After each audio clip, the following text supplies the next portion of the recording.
పుష్ప 2 మీరందరూ చూసిందంటే పుష్ప 2 మంచిగా ఉందంటే మీరు చూడండి నేను కూడా చూసిన.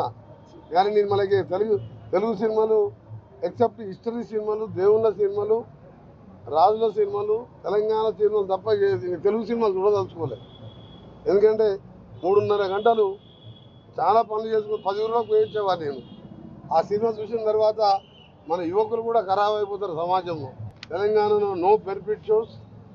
వాళ్ళు ఎంత పెద్ద బడ్జెట్ సినిమాలు తీసినా కానీ రేట్లు పెంచే విషయంలో కూడా ఆచితూచి వ్యవహారం ఇచ్చి అదేమైనా దేశ స్వతంత్ర పోరాటానికి సంబంధించిందా, ఏమైనా తెలంగాణ ఉద్యమానికి సంబంధించిందా, ఇంకేమన్నా ఒక జనరల్ యూత్కి మెసేజ్ వచ్చే పిక్చర్స్ డ్రగ్స్ మీద కానీ ఇంకా దేని మీద కానీ హిస్టరీ మీద పాత హిస్టరీ రాజుల కాలం అలాంటి వస్తే సినిమాలు మాత్రం ఆలోచిస్తాం. అది కూడా నామినల్గా.